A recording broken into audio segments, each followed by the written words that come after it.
Time to farm some dubs. Crap, I got a squad on my right. I'm running in for backup. Yo, Ron, he's right there in front of you. Sorry guys, it happened again. Damn. This is the 10th one today. Alright, I'm back. Someone cover me. Yeah, I see you. You got him, you got him, you got him! Yes!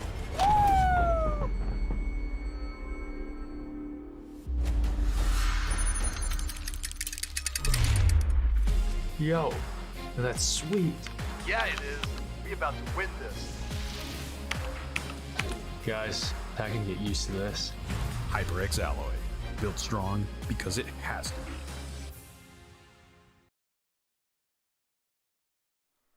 Good afternoon, ladies and gentlemen, and welcome to the Online Racing League as we head into round 5 of season 14. Sorry, I say round 5. I mean round 6. There we go. First mistake of the stream already through. I'm used to Milky Serial Vince Hell, joined by Jacob Alada Hancocks. Jacob, good to have you back with me on the show.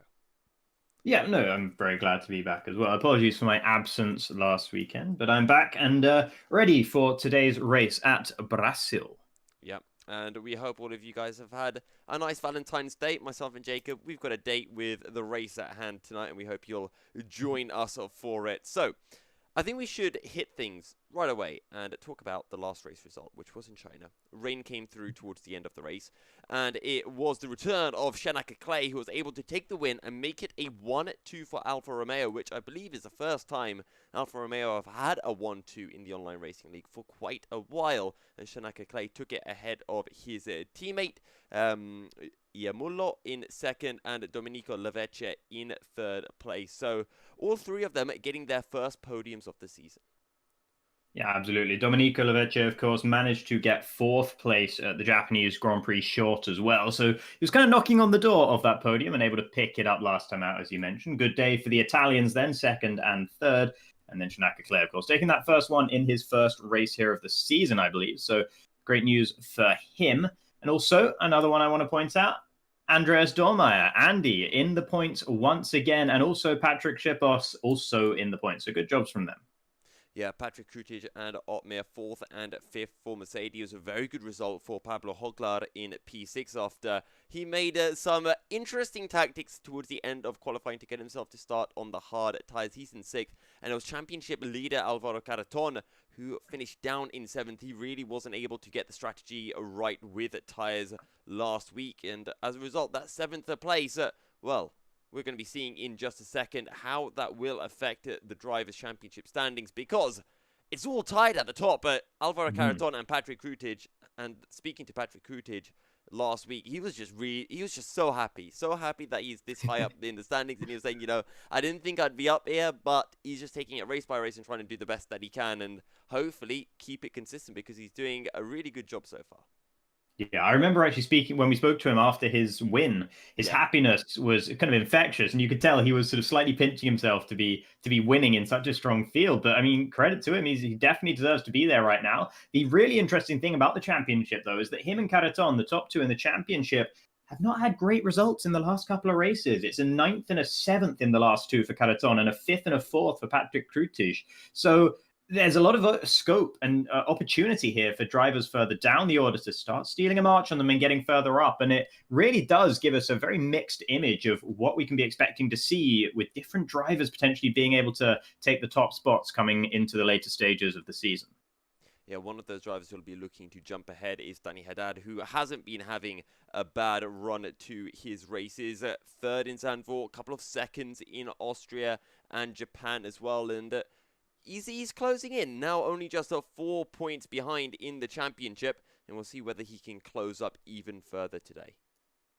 Yeah, indeed. And his last race, only P11, so he'll be hoping for better than that for sure. That didn't exactly help him in his charge, but thankfully, he's got a bit of a buffer behind him to Danny Berejne sitting in 4th at the moment. He didn't participate in either of the last 2 races, so that explains why Danny Berejne is sitting down there. And Jarno Opmeer, after only 2 races, is already up there in 5th, and you got to feel that the Dutchman cometh a little. Yeah, and we all know how quick Jarno is. The fact that after 2 races, he's already this high up in the standing of that win back in his first race of the season in Japan, 5th in China. He is, of course, your reigning champion, having taken season 13 by an absolute margin and a half. But let's see how things look in the Constructors' Championship, because it is Mercedes at the top of the standings, courtesy of Patrick Krutic and Jarno Otmir. Racing Point, though, with Danny Haddad and Domenico Levecce right up there in second. Yeah, it's looking nice and close up there as well. So we are really in for a bit of a treat if it continues like this throughout the season, both in terms of the Constructors and the Drivers' Championship. McLaren sitting there as the sort of dud in the Constructors with only 9 points to their name, but hopefully will be able to sort that out going forward. Yep. And with that being said and done, we can now make our way into qualifying, because we are in qualifying. The drivers have loaded in here at Brazil. 18 minutes of short qualifying about to come your way. Yeah, full 20 driver grid, as we always like to see, and we always get here in the online racing league. And then the drivers in that pit lane, quite a unique pit lane here in Brazil. It kind of skill checks you on the exit of the pit lane, which isn't something you get with all of the pit lane exits around the calendar. So it's a little extra something to think about. And maybe it's kind of like a section of track. I mean, it is a section of track, but it's one that the drivers won't be anywhere near as practiced on as they are on all of the rest of the circuit. I just realized the game sound is muted, so let me unmute it for everyone. Right, so first man out is Joni Tormala, and well, Joni Tormala has not been having a good run to things. He had that second in Zandvoort, and then things have gone downhill. 9th in Austria, 6th in Japan, albeit he always seems to be finding himself much further down the grid than he'd like, and he's able to put on a real spectacle for us climbing up through the order. Yeah, we've seen flashes of what we would usually expect from Tormala in this season thus far. We've seen moments, particularly in Zandvoort, for instance, where he has looked special and like the real esports caliber driver that he is. Yeah. But sometimes he just goes missing in some of these races recently. So I'm hoping for a good result for Joni today. I'm sure he has it in him. I don't know whether it's just an issue of not really having the time or maybe the willingness to practice certain tracks over others, or just finding some tracks more difficult than certain other drivers are doing. But nevertheless, he will be starting out with a fresh slate here in Brazil. And this her first qualifying lap of the session for him. He'll be hoping it's a good one. Yeah, really running the curb and the track limits on the exit of the Descida de Lago. But otherwise, it's been cleaner for Joni Tormala, and we'll see what lap times will be coming through and what laps we can expect for that pole time. We'd have to be thinking somewhere in those 106s. Yeah, we will have to wait and see about that. Down in those 106s, perhaps, certainly. And here goes Joni then into the final couple of corners through Mergulo, and now up to Junção or Juncao, or however on earth you say that word. And through that final corner, indeed, well, you could call it that, but one map calls it turn 13, so even that's not so easy. But as he comes up towards the line now, let's see where this is going to put him. Hugging the left-hand side. Well, of course, it's going to put him at top, but it's already into the 105s. A 105, is that 999 there? Yes, that is a 105.999. Call the police, because Joni Tormala is back on form and pushing. We've got Josh Idawu as well in the lobby. Didn't realize that he had joined us. Fantastic to see him out. Fabrizio Donoso is out. Now, I believe someone hasn't told Fabrizio that he actually has a qualifying ban. Himself, Pablo Hoglar, and Bernardo Perez, all with qualifying bans. So Fabrizio Donoso should not be out on circuit right now. We'll see whether he's going to complete the lap or not. This is going to throw a bit of an issue then for himself and for the stewards as well. They'll be looking at this with very unhappy eyes, you would have to imagine. Has a bit of a moment there out of the final corner. So what's it going to be here for Fabrizio? Is he going to be heading back into the pits? Yes, he is. So that's okay then. I think that should be allowed, I suppose. Just going around and around doing outlaps and getting yourself a bit more used to the circuit. But right now we've had several drivers come across the line and recording lap times. Still, it's Joni Tormala at the top from Josh Idowu in second. Challenger Series driver, very fast guy. Some guy that's been around for a long time on Xbox as well. Some of you might know him as Surprise. Daniel Haddad third, Alvaro Carreton fourth, Domenico Levecce in fifth with Chris sixth, and Patrick Krutic, our joint championship leader, down in seventh and slowest of those who have recorded a time thus far. What can Alessio Di Capua do? P2, we know how quick Alessio is. And recently, Alessio not scoring any points in Japan and China. He's going to be wanting to get back into the top 10 and pick up some points. So, in addition to Josh Adawu joining us today, we also have Simon Weigang rejoining the online racing league. I don't believe we'd seen him since some point in season 13. So he's going to be making a season 14 debut tonight. And it is still Joni Tormala, the only man in the 106s. Yeah, Felipe getting close to it there, though, in second for the time being. Here is Ben Zabukonyi, who is a driver who has every right to feel aggrieved after what happened to him last time out. So he's got a bit of a score to settle. And after a really nice start to the season, he's gone off the boil a little bit, still sitting 6th in the championship, but didn't score points in either of his last 2 outings. So he'll be hoping for a nice clean race here today. And just to get somewhere in the points, you'd have to imagine, for the Hungarian in the Renault, as he heads now up towards this corner, which I believe is turn 8, before the left-hander of Pignarino, turn 9. Always tempts you to get on the throttle a little bit earlier than you actually can, but nice throttle discipline there from Zabukonyi means that he's all the way fine up to Bico de Pato, and now through Mergulo once again, using all the road on the exits, just flat out through there into Juncao. And didn't quite meet the apex there, but sometimes you don't really need to. It's all about the exit from that one because there's such a long drag up the hill and up towards the finish line. And now you've just got to pin the throttle and wait for that line to come. And Ben Zabukonyi is only good enough for 8th right now.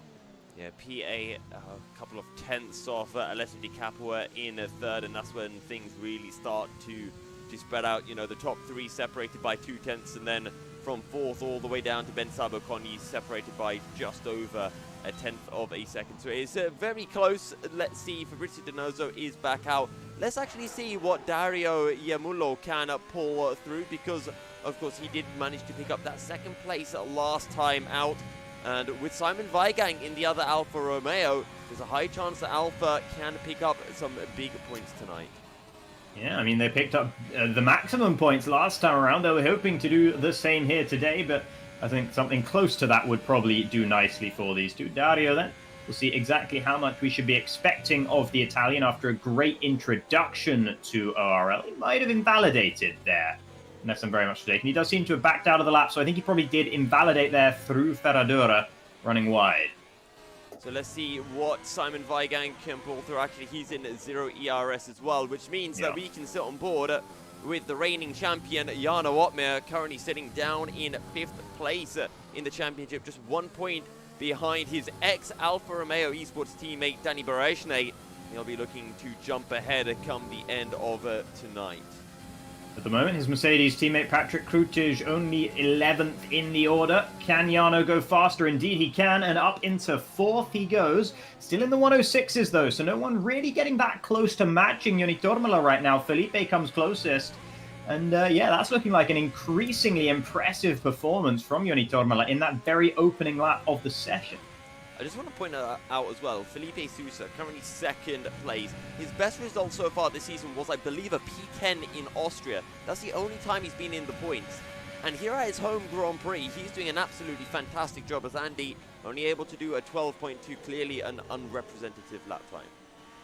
Yeah, and interestingly, we're still pushing to the end, and I'm not exactly sure what that was all about from Andy. Might be looking for some sort of delta, perhaps. We're getting a migrating host issue at the moment. Hopefully that's not going to cause too many troubles, but we will see. Hopefully the lobby can indeed continue. Here we go then with Arsene Cardinov in the Red Bull on his outlap at the moment. His teammate Arox, the Norwegian, is only at the bottom of the order of those who have set lap times, in 13th at the moment. That's a 106.761 that anyone looking to not be last needs to beat.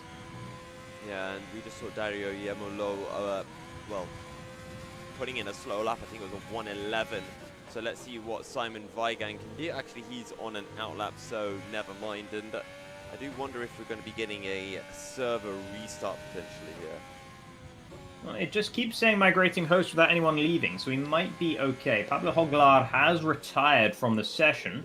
Didn't quite see. I assume that's just because of his quali ban that you mentioned. Yeah. So I doubt he will have left the session or any issues along those lines. So it might just be a visual error that's telling us migrating host falsely here. We'll have to hope that that is the case at the very least. Here we go then with Simon Weigang getting towards the end of this outlap, slowing down the car before that final corner to ensure a perfect exit. And that run up the hill, which is ever so important. Now he guns the throttle and away he goes. He's got to give a slipstream to Dario. Ooh, that is not very well synergized between the Alfa Romeos. Yeah, I assumed he was going to go. I was all ready for it, and he's just sort of pootling around back into the pits. Dario was not looking for a slipstream because he was heading back into the pits as well. It's a bit of a weird moment there from the two Alfa Romeos. Yeah, very bizarre indeed. However, Felipe Sousa is on a hot lap, the Brazilian, at his home Grand Prix, and that is definitely an invalidation.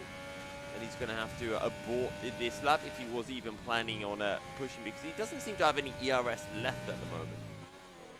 Yeah, it's a little odd, actually, that situation. I wonder if we are seeing accurate information from the game, considering the migrating hosting, but it does seem like it makes sense. Everyone going out there on outlaps again. Joni Tormala still sitting in the pits, interestingly enough, after that initial lap time on the soft tyres. Hasn't gone out to try and improve it again quite yet. It does say everyone's already out on a lap, but then when you go and switch to them, they're still in the pits about to come out. So it's rather confusing right here. 7 minutes remaining in qualifying. We have completed more than 10 minutes so far. And currently is Joni Tormala, who leads the way with a 105.999, just into the 106s. And there are quite a few drivers that you'd expect to be able to match Joni Tormala, unless this is the Joni track. Yeah, certainly. I mean, at least the likes of Jarno Opmeer would be expecting to be on par with Joni Tormala, if not faster. Alessio Di Caprio, particularly in qualifying, has shown an ability to be right up there with the very fastest as well. Daniele Haddad, always there or thereabouts. Alvaro Carreton, our current championship leader, alongside Patrick Krutig. And none of them are really that close to Joni Tormala right now. At a track which is a relatively short circuit as well. So every 10th between two lap times means more at this circuit because the lap times are so low.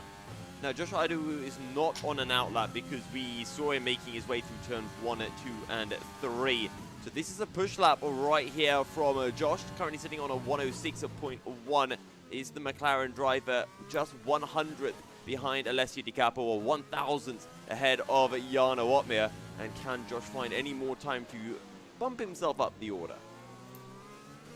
Hopefully, for his sake, he can. Indeed, as he's coming now through the final corner here, through Juncao, and he might get a little just hint of a tow from the car up ahead here, as they'll be heading up towards the line. And hopefully this will work on the timing board, and will it? Well, either he didn't improve or the timing board isn't working. It says he's on a 4-minute and 30-second lap on the top right, so that's evidently not correct. We might be having some connectivity issues here, but hopefully, for our sake, that was just a slower lap from Josh. Yeah, Alvaro Carreton is pushing. He's just started his new lap. And again, I don't know what it is. It's clearly some issue with the timing screen. Either way, we're going to have to keep a sharp eye on the timings. I know Alessio Di Capo has just started his hot lap as well. Jarno Opmeer must be making his way out of the pits, but we'll just keep an eye on the timings and see who jumps up. Still waiting for the likes of Simon Weigang, Dario Yemullo, and Andinator to complete their laps. They should be jumping fairly high up the order. Arsene Kardanov as well, potentially. Apparently, Ben Sabokoni requires an invite to the lobby, unless I'm very much mistaken. So hopefully we can just get that quickly, get him invited in here once again. We want to make sure all the drivers have every possible opportunity. So apologies for the brief pause screen there, but we are back at it here with Alvaro Carreton, who looks like he's coming to the end of the flying lap. And is this going to improve? No, but once again, I just don't know whether to trust that right now. Yeah, who knows? The timing sheets could be completely different. We might have got a 104 even, but we just do not know. Alessio Di Capo, we don't know if he improved either. I mean, the fact that nobody else down the order has set a lap is kind of suspicious right here. So yeah, I have a feeling there hasn't been a single change in the order since the migrating host issue has started. So right now, I'm afraid we can't really tell you exactly what's happening in qualifying. We can see the drivers driving around the circuit. We can see Simon getting rather balked by the ghosted car there of Ben Sabokoni, but we can't actually see how fast they're going. Yeah, we need to get out a stopwatch and check manually what their lap times are at the moment. But Indeed, yeah. if nobody is able to improve, it will be Joni Tormala on the front row alongside the Brazilian himself, Felipe Sousa, Alessio Di Capua, Josh Idowu in 4th, Jana Wotmir, Danny Haddad on the 3rd row of the grid. But I do agree, I think there are some issues and we aren't seeing the true lap times that are coming through. Which means, I guess we can talk a little bit about the championship, because at the moment it is just 4 points separating the top 3. Danny Haddad, the only of those 3 drivers who is yet to secure a win this season. Yeah, no, it's just always been consistent results for Daniele Haddad. Up there and thereabouts, you know, those 3 podiums in a row before that last race, that unfortunate 11th place finish. But aside from that, he's finished pretty much every race in the top 6, top 5, and majority in the top 3, to be honest. So that is the consistency of quality that is keeping Daniele Haddad up there with the guys who have been able to win races like Alvaro Carreton and Patrick Krutic. And if Danny Haddad can pull out another result like what we saw back in, you know, that 3-podium streak or 3-race podium streak, he could be finding himself jumping back up to the top of the standings. Jana Wotmir currently 27 points behind at this battle for the lead of the championship. So within a couple of races, you can definitely see the now Mercedes esports driver joining up into the fray. Indeed. Apparently, I'm seeing in chat that Jarno has done a 106.0, so that should be enough to put him either 2nd or 3rd based on that. But again, I wonder if I have to assume that this issue with the timing is happening for a lot of the drivers as well. I'm noticing that they are talking about having the migrating host issue on their screens, so I don't know if their timing boards are failing to update for everyone bar themselves. I wonder if maybe we could quickly check the race director. It might yield some information that's not being yielded here. Let's just take a look. No, that all looks the same at the moment. So go on to Jarno's thing there, and we can see if that 106 flat... No. So, yeah, the game evidently has no idea what's going on. So, unfortunately, we don't really have any idea either. Apparently, Jarno's time was a 106.018. So that would be good enough to put him into 2nd, but we don't know whether any other drivers have also done similarly good lap times. I wouldn't be surprised if the stewards or the admins decide to just call an entire server restart here. Better to get it out of the way sooner rather than later, and if the drivers are struggling to see what kind of time they need to improve on. I've got some news, actually. Apparently, we will be finishing qualifying and then having a lobby restart. So hopefully the game will show us the timing, the order from qualifying once we get to the very end of it, which will only be happening in a couple of minutes' time here. And then once we get to that point, the lobby will be remade because obviously there are some issues with this one, and the grid will be reformed, assumedly based on the actual qualifying order from which will hopefully be revealed to us once this all comes to a conclusion. But right now, it'll be interesting for the drivers because they also don't know each other's times right now. So it's a very weird, blind situation for these drivers where they've got to rely only on getting the most out of themselves. It might even focus them even more to, you know, they're no longer competing against anyone else because everyone else is frozen in time. They're just trying to get the very best lap time they can, and then they just got to wait and hope. Yeah, precisely so. There's nothing else that they can do. I mean, they can take a look from the information that they would have had from the first 5 minutes of qualifying and say, okay, maybe I want to be getting a lap around this kind of point. One of the best things, though, is that because we are at Brazil, everyone is planning on starting on the soft tires, or having the alternate strategy is not a huge advantage. So nobody's going to be trying to get into that P11 spot, which means everyone can just get their heads down as much as possible and set as quick of a lap time as is possible. Jana Wotmir completes a new lap. That might have been the pole lap, but we do not know. Lap times have come in. Alessio Di Capua has a 105.8. Jana Wotmir 105.894.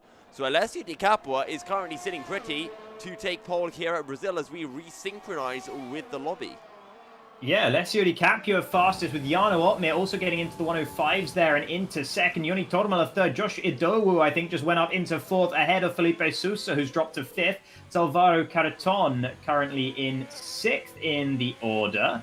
And then, yeah, I assume this is the real times for the drivers that we now have on our screen. Simon Weigang is still yet to set a lap time, I'm noticing. Same for Andy. So they're both going to be in a bit of a rough situation. maybe we can jump on board with Simon because he has not come to the end of his flying lap quite yet. He turned off his DRS. He's already aboard this lap. And Fabrizio Donoso is going to be a very, very lucky Renault driver because he wasn't allowed to set a lap. And he has set a lap, but thankfully for him, there is a lobby restart, which means he might be getting away with that one, as the admins can just put him to the back of the grid and enforce the quali ban manually. Yeah, so what I don't know is whether we're actually going to be remaking qualifying as well, given the situation in this one, a lot of uncertainty for the drivers. So we'll have to wait until we have confirmation on that one, or whether we're just going to be restarting the lobby for the race itself. But either way, impressive lap times from Alessio Di Caprio and Jarno Opmeer to go faster than Joni Tormala at the very end there. But they may or may not count yet. Yeah, but with that, we're going to be heading into our post-qualifying break. And when we're back, we'll hopefully have a bit more information on what is occurring, as well as the final qualifying results. We'll see you in just a short bit.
Welcome back, ladies and gentlemen. So, we are into the new lobby, and we will be ready to get underway with qualifying. Or, I say qualifying, with the race momentarily. It feels like we haven't had a qualifying session yet. Indeed, yeah. I think we might be having a whole new qualifying, actually, unless I'm very much mistaken. I'm just hearing now that it should be a whole new qualifying for the drivers. So another chance, a clean slate. As the lap times, some of them didn't seem to be coming through. Some of them, for some of the drivers, they did. Some of them are claiming lap times that didn't show up at the end there. Of course, hard to tell exactly the situation, but at the very least, there was a whole lot of confusion. And I'm sure some drivers won't have been, will have assumed there was going to be a lobby restart and didn't put in the laps that they might have otherwise been able to do. So, yeah, we're going to have a full lobby restart in the interest of fairness here. And that means a whole new qualifying session. So we'll have to see now what comes through. It means that the drivers would have had a chance to get a feel for the circuit, and this could even be changing what we could expect to see with regards to weather forecasts. I mean, we don't know what the weather was planned for the race. It might have been rain, it might have been dry, but we'll have to see. Either way, we saw 3 drivers making it into the 105s in the first qualifying session, so we'll see whether 3 or maybe more can make it into the 105s for the second qualifying session. Yeah, I mean, they'll have had effectively a double-length qualifying session to really get themselves focused and to understand the track and all that sort of thing. So now we're just waiting for all of the drivers to get on board with the program and get into the lobby. So apologies for the brief delay while the drivers try and sort themselves out and work out what's going on. But yeah, hopefully we will see drivers going faster because they've had that little bit of extra practice in proper qualifying conditions. And that should just help drivers, just now that they've got a bit of a feel for the circuit. It always helps when you're a bit fresher. Maybe some drivers weren't in a practice session prior to the first qualifying session. Who knows? Either way, we now have a bit of a spoiler that we can kind of bring in, which is the fact that Felipe Sousa is very quick at his home circuit. Yeah, indeed. Yeah, very, very quick. It didn't actually improve on his initial best lap time nor did Joni Tormala, if we can trust the times that we got at the end of that qualifying session, which we probably can't, to be fair. So there may well be even more improvement for both of those drivers who did seem to, be being a little bit above where we would usually expect them to be here in Brazil.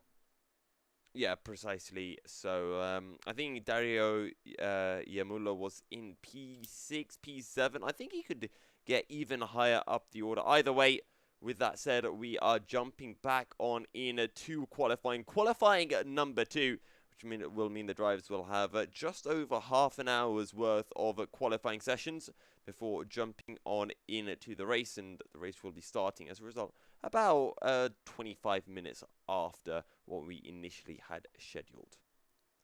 Yeah, we can, pretend like this is the old qualifying format from F1 back in, 2003, 2004 maybe, where they had one qualifying session and then another, and then you had to aggregate the 2 times between the 2, and that decided who was on pole, which was a nightmare when it rained in certain sessions, and it was sort of double one-shot qualifying, and definitely prefer the qualifying situation that we have now in real-life F1, and in the game as well, actually.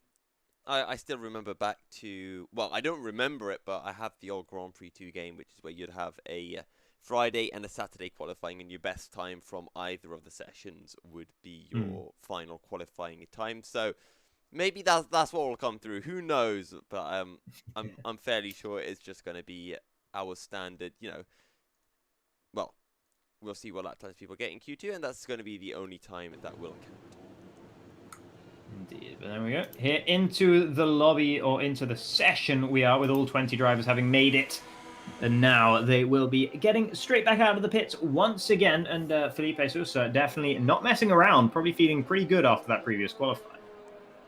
Yeah, undoubtedly so. He would have been seeing himself, I think, where was it in the end? P4 for the Brazilian, or was it P5? He was sitting in P5 at the very end. Daniele Haddad was just behind him in P6, I believe.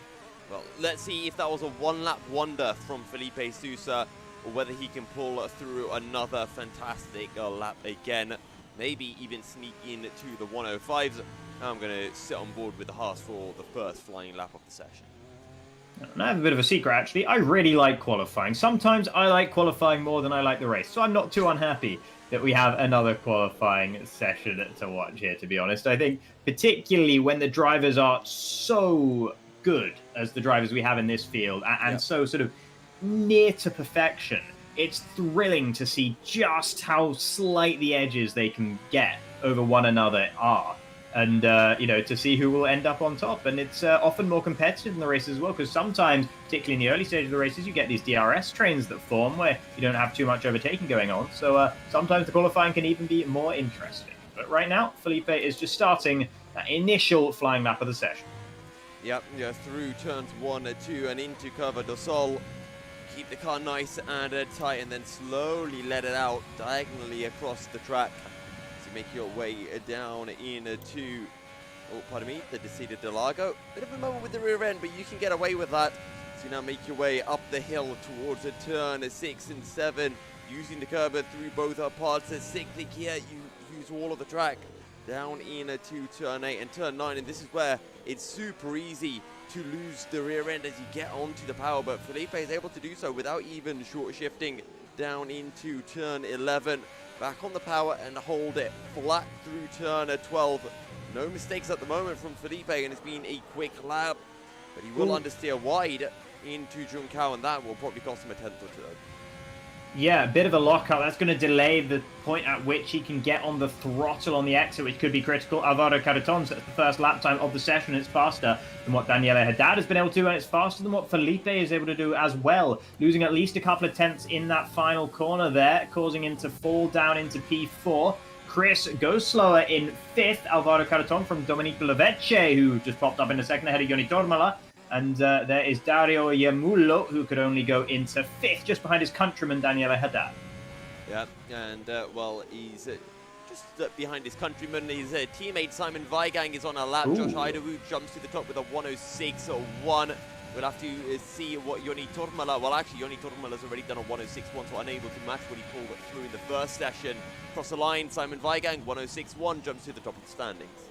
Yeah, none of these would have been quite at the very top, but a lot in the 106.1s right now, and these are very, very fast lap times indeed. Jarno Opmeer, though, he'll be sensing an opportunity, seeing all these drivers putting in these 106.1s. He knows he can go down into the 106.0s and even into the 105s as well, and he'll be hoping that he can do just that as he comes across the line up here. What's it going to be for him? It is third, so also into the 106.1s, not able to beat out either Simon Weigang or Josh Ido. So the two new boys for season of 14, of course we've seen them previously in the online racing league, but new boys for season 14 are jumping to the top of the qualifying timing sheet. What can Andinator pull through? He's on a hot lap, the only driver at the moment who is on one. Yeah, so we'll see what exactly the Ferrari driver can do. And exactly what the Ferrari driver can do is head into the pits and brake appropriately before the entry to the pit lane. So nicely done there from Andy. Unfortunately, we're not going to see an initial lap time being set there by the German, who has been really consistent throughout this season at scoring points. Always in the bottom half of the points, but always getting those points. And that's put him comfortably ahead of the sort of drivers he would usually be expecting to be in combat with. Alessio now starting his hot lap, and we'll see what he can pull through. He was at the top of the standings for a short while in the first qualifying session, and well, clearly he's unhappy with his run through the first sequence of corners, so he's going to abort the lap. Yeah, very, very early abortion there from Alessio Di Caprio of that lap. So he'll be just hoping to go again. Pablo Hoglar is going to retire from the session. Again, that is because of the qualifying ban. So not too much to see there. So at the top of the order, it is currently Simon Weigang from Josh Idowu on the front row, and then Jarno Opmeer and Alvaro Carreton as a very potent second row as things currently stand. Arsene comes across the line and goes up into a 106.804, which narrowly squeaks him ahead of his teammate Arox. The two Red Bulls have rather been anchoring the order thus far, though. Yeah, I'm just trying to see who is the next to set a lap. I think it might be... No, it's not going to be Yoni Tortman. I think it'll be Alvaro Carreton. He's just making his way onto the start-finish straight. Arsene Cardenov at 106.8. He's probably got another tenth or so in the lap. And at the moment, the Red Bulls not having a good showing. But here comes Alvaro to start his second hot lap of the session. Currently 800ths down on the pole, on the provisional pole lap set by Simon Weigang. Ooh, big moment there through the center S's, but very well held by the Spaniard. And he keeps pushing through Curva del Sol as well. So, no, he has, in fact, actually aborted that lap.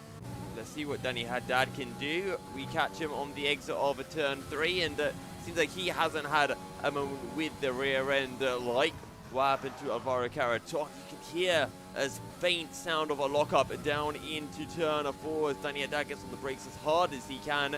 Didn't look to have cost him any time as he makes his way through the double right-hander of turn 6 and 7 down into turn 8, using up all of the curb. Jarno Opmeer up ahead will get well clear of the Racing Point driver. So does Felipe Sousa, and Danny Haddad makes his way down into turn 11. Still clean, completely flat through turn 12, and let's see what the delta time is at the end of sector 3. 1.5 tenths up, and this is going to be a 106.1 flat, and might just squeeze him ahead of the Alfa Romeo. Depends as well on how much more time he's able to get through the final couple of corners as he comes across the line, and it's good enough for the very top of the order. A 106.09 puts the Racing Point on provisional pole. Simon Weigang's improving, and right as we say, that runs ever so slightly wider through turn 8, not getting as much curb as we saw from Danny Haddad. But does Simon Weigang, or can Simon Weigang find a time in the rest of the lap? Joni Tormala puts in a 106.052, just 600 slower than what he was able to pull out in the first qualifying session. Simon Weigang 600ths up, and this is going to put him neck and neck with Joni Tormala. Yeah, we'll see how he's done through the final corner as well. He'll be very much hoping to reclaim a spot on the front row of the grid, and he can indeed, going to the very top once again. A 106.038 sets a new bar, lowers it for the rest of these drivers to try and limbo their way under in terms of lap time. Here comes Jarno Opmeer then.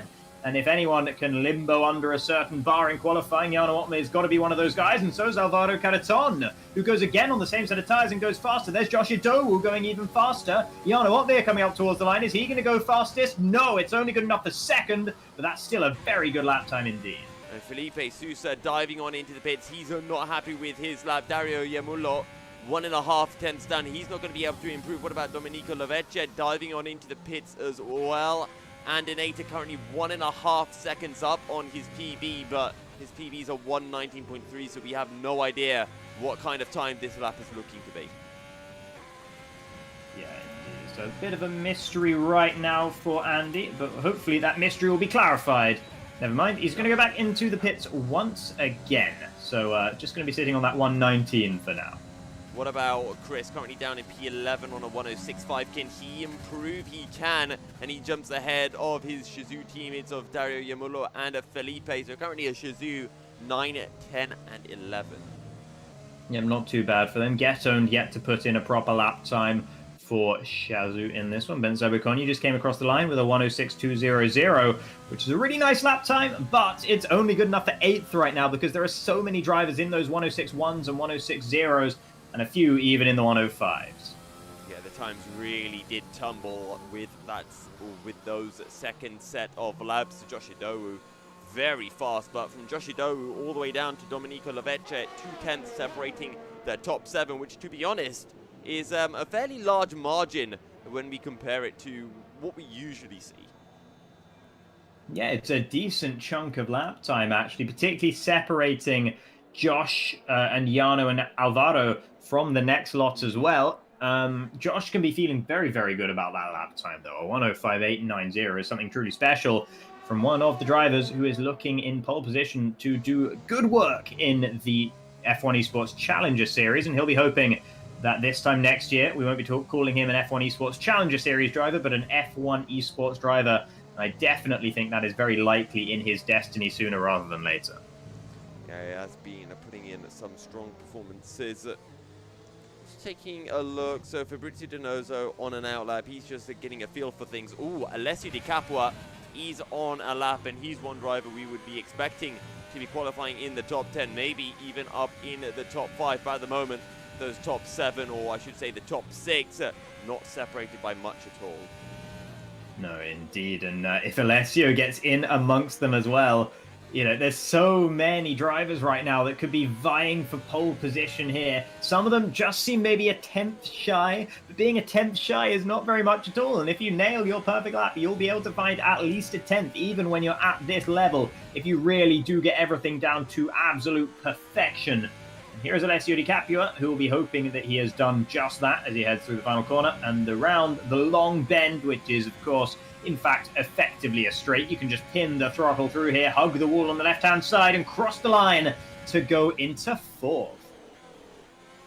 Good lap from Alessio Di Capua, 1:05.986, 200th shy of Alvaro Caraton, but on the second row of the grid, and I think he'll be happy with that as his first real lap time. Indeed. So Falconari, Pablo Hoglar, of course, both with their qualifying bans, are both retired from the session. Fabrizio Donoso is still out there pushing, doing outlaps, but not actually setting lap times, as he is also not at present allowed to do that.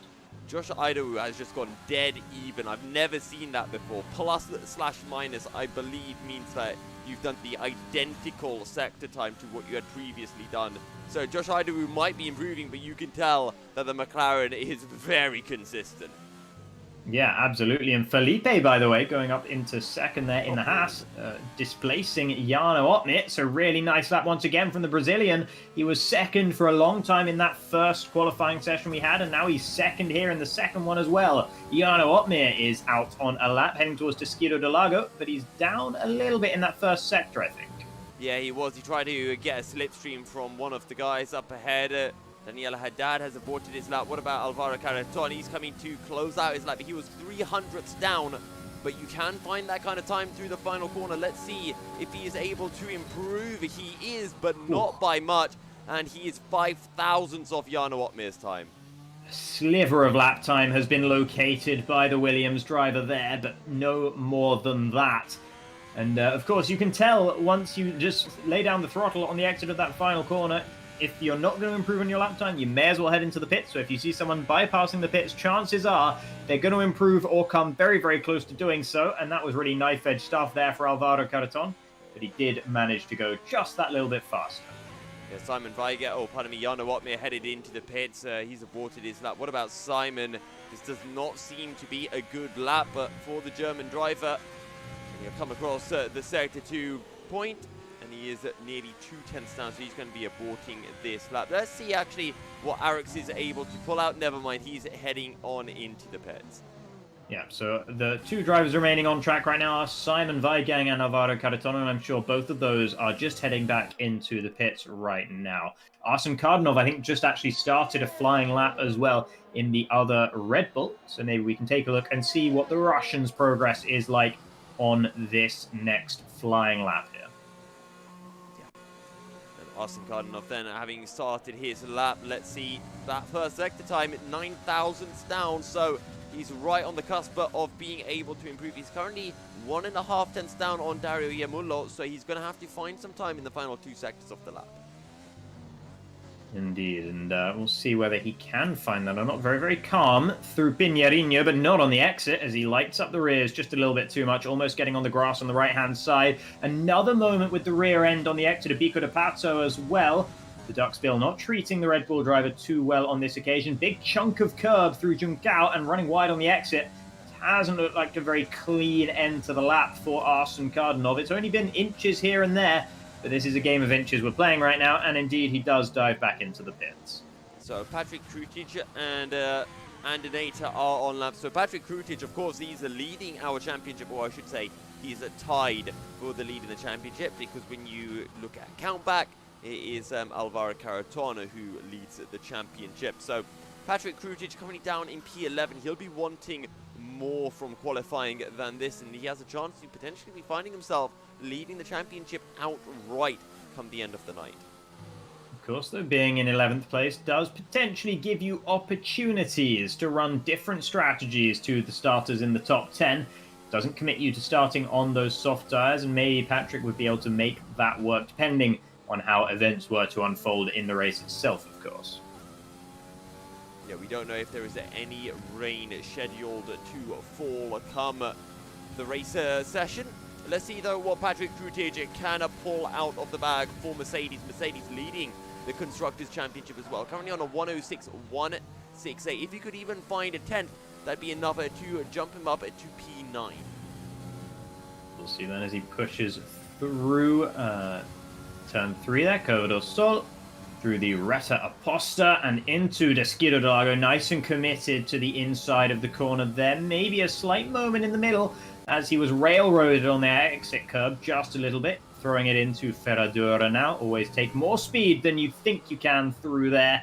It'll always reward you for doing that. And now into Piñarino, where you just have to sort of hurry up and wait through there and just wait for the throttle to be ready. You can't push the car too hard in that section of track. You got to wait until it tells you it is ready for you to really slam it down into the ground and go once more. Now into the final corner we go for Patrick, who used all the road on the entry and all the road on the exit as well. And now he just has to wait as he comes up towards the line. Alessio Di Capo has dived on into the bits and retired Patrick Krutic over a 10th up at the end of Sector 2. What will it be? A P9, a 106.071. But is that all? Josh Idaru is improving. He's 400ths up on his lap time. Can he get in the 105.7s? No, he can't. He loses all of the time at the end. What is Jarno Ottmar able to do? He's actually lost time. He's 2 seconds down. Felipe Sousa is just entering Sector 2 now. Just entering Sector 3. Will he be able to improve? He needs to find 300ths to jump ahead of Josh Idaru and take pole. No, he's not. He's backed out of this one as well. I wonder if him and Jarno are going for another lap time here. Maybe just cooling off the tyres and going for yet another push to try and sneak away pole. Alvaro Carreton, that's Yoni Tormala going up into 4th there. Alvaro Carreton is still on track, so is Daniele Haddad. Both of them can hope to improve. Alessio Di Capio will not be able to. He'll be starting no higher than P7. Here comes Domenico Lavecce as well, the Italian in the racing point, heading into Ferradura right now, and I think he is still pushing in there.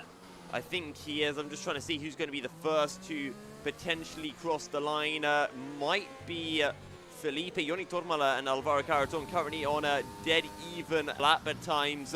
So let's get on board then with Jarno Opmeer. He's making his way into the final corner. There's a racing point up ahead. I think that's Danny Haddad. Yeah, Jarno Opmeer is up by 600ths of a second at the end of Sector 2. If he nailed that final corner, pole position may well be his. And he's just got to wait and see whether it's going to be there or not. And it is. He goes to the top of the order. A 105.858. But here's a chance for Felipe to try and fight back. Comes across the line and he's no higher than third. Simon Weigang pops up in a fourth at the very death right there. But now it is just Arsene Cardinov still out there on a lap. Yoni Tormala's had to back out. Arsene comes across the line and does not improve. So it is Jarno Opmeer on pole. Yeah, Jarno Opmeer takes to pole by a whopping 300ths of a second. Wow, what a gap. Absolute dominance in this qualifying set from Jarno Opmeer. But yeah, great lap time from him to bring it out at that very last moment. When he saw Josh Idowu retiring from the session, he will have known that it was in his hands. His destiny, his fate was all in his control. And he took control and took pole as well. Really nicely done from him. And a great result for Josh Idowu as well, to be out there on the front row so close to the F1 esports champion himself. Yeah, and we're talking about a 1/10 separating the top 8 drivers and half a second separating the entire field. And who knows if that would have been closer if the likes of Pablo Hoglar, Bernardo Perez and Fabrizio Donoso had not had a qualifying ban as well. Yeah, indeed. Of course, we could have seen even more drivers, yet more challenging for pole. But I think it would be greedy for us to ask for too much more, because that was a very, very good qualifying session indeed, regardless. Yep, and on that note then, well, Pablo Hoglar, Falconardi and Fabrizio Donoso will be starting at the back of the grid. Jarno Opmeer lines up in pole position yet again here in the Online Racing League. Josh Idowu in second, Felipe Sousa at his home Grand Prix in second. We're going to be going for a short break, and when we're back, we'll be bringing you the race live and uninterrupted.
Welcome back, ladies and gentlemen, as we look to head on into the race for round 6 of the Online Racing League Season 14 Championship here at Brazil. Interlagos, or I'm trying to remember, there's another name for Interlagos that I always seem to forget.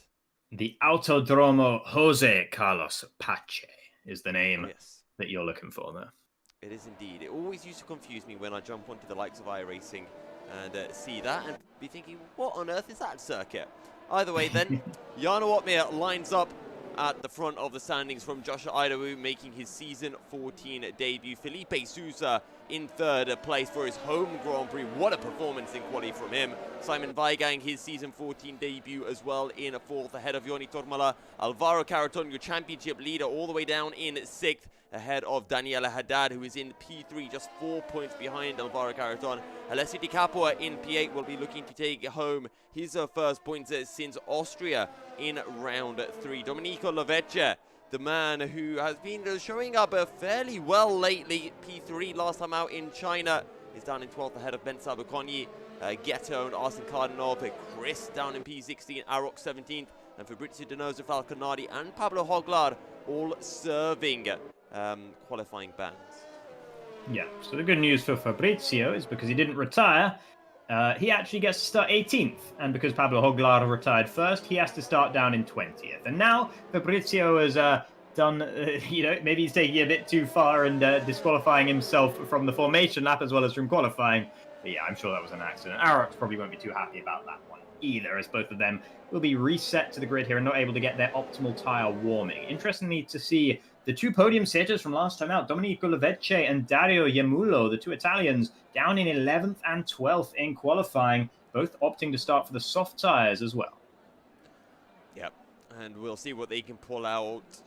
And opting for those soft tyres is interesting considering they're outside of the top 10. Ben Sabacogni, the first of the drivers on the mediums, we'll see what he can pull through. Mr. Consistent is the reason why he took the ORL Season 11 championship. And here for Season 14, currently sitting all the way down in P6. But all the drivers have lined up on the grid. And we are pretty much ready to go. Jarno Opmeer from Josh Idawu on the front row of the grid. What can Felipe Sousa pull out from third? It's a lights out and we are away. Josh Idawu already ghosting, which will mean Jarno Opmeer can take a P1 uncontested. And it will be Felipe Sousa up to a P3 on the exit of the corner. Simon Weigang is up to fourth place, but he's got a whole host of cars hot on his heels, and one of the Alpha Tauris, I believe that is Joni Tormala, having a little think about going down the inside on the Reto Postas. Alfa Romeo has a huge moment with the rear end. Simon Weigang will now be coming under pressure from Alvaro Carreton down towards turn 6 and 7, but he has to slot in for now. Jarno Opmeer leads from Josh Idawu. Domenico Lovecce has picked up a 5-second time penalty already for corner cutting and gaining a place. He's managed to move up ahead of Andy. And Dario Iamulo has also had a good start, moving up into 9th, having started outside of the top 10. Alessio Di Capua has had a disaster of a start. Down into 19th goes the Ferrari driver on those soft tyres, so something's gone very, very wrong for him indeed.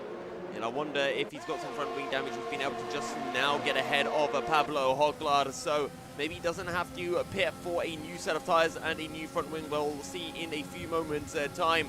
There's your predicted pit stop strategies. Most likely going to be seeing the 2-stop coming through. I feel lap 11 to pit for a new set of soft tyres. And apparently we're already on lap 3, and I think my counting skills have become terrible. No, your counting skills far exceed that of Codemasters, apparently. But, yeah, we're seeing some ghosting issues as well, but nothing we haven't seen before, and we will soldier on with Jarno Opmeer soldiering on out at the very front. Josh Idowu in very close attendance there in second, with Felipe just as close behind in third as well. Then a small gap, ever such a slight gap, down to Simon Weigang in fourth, with Alvaro Carreton in fifth. Further down the order, it looks like Chris and Arox are battling. We're going to see Arox trying to go all the way around the outside of turn 8. Takes the inside for Pinheirino, turn 9. And as long as he can get the throttle down, which he can, he should have that move bought and paid for. But Chris sending it back up the inside of the Bico de Pato. That was always going to be optimistic. The road tightens there on the exit. And as a result, Arox is able to maintain his grip on P16. And Alessio gets a much better run than Chris coming on to the start-finish straight. So will he be able to have a look down the inside into turn 1? Jarno Opmeer still leads from Josh Idawu, but here comes Alessio Di Capua for P17. He started so much higher up, but down the inside into turn 1, Alessio Di Capua. Oh, that is a contact between the two of them. And I personally think that was Arox turning into the rear end of Alessio. Alessio, it just gets bad to worse for the Ferrari driver. Daniel Haddad and Patrick Krutic are swapping positions for 7th and 8th right now. The Italian trying to keep the Polish driver at bay at this stage of the race and has just about been able to do so there in 7th for the time being, with Patrick Krutic just behind. These two, of course, championship rivals right now, and so is Alvaro Carreton, just 2 cars ahead. Yep, and Danny Haddad and Patrick Krutic, as you mentioned, champion rivals, and Danny Haddad will be wanting to get ahead of Alvaro Carreton, but he has Joni Tormala in between the pair of them, and you might remember Joni Tormala from that insane move that Joni pulled off in Zandvoort round the outside of Danny Haddad through the carousel. It was impressive, to say the least. Yeah, that was one of the moves of the season, if not the move of the season thus far. But we'll see. Maybe Dario Iamulo can make one of those right now as he tries to go around the outside of Patrick Krutic into turn 1. Good defense, very stern stuff from the Mercedes, but it puts him wide through turn 2. And as a result, switching back and underneath goes Dario Iamulo, and he takes P8 away from Patrick Krutic, who just a lap ago was challenging Daniele Haddad for 7th. It was a late defensive move from Patrick Krutic, but Dario Yamulo takes it in his stride and just moves to the outside, pulls off the overtake absolutely fantastically. But now he's just over a second behind Danny Haddad, and he needs to get back within a second, so he will have a DRS from the racing point. At the very front, it's still Jarno Opmeer leading from Josh Idowu. The gap has expanded ever so slightly up to 0.4 of a second from 2, and Felipe starting to lose touch just a little bit there. 3/4 of a second back from Josh Idowu, and that doesn't sound like much, but when you have to go all the way down to 16th to find a gap of over a second, it's larger than you think. Yeah, Joni Tormala is only a couple of tenths behind Alvaro Carreton.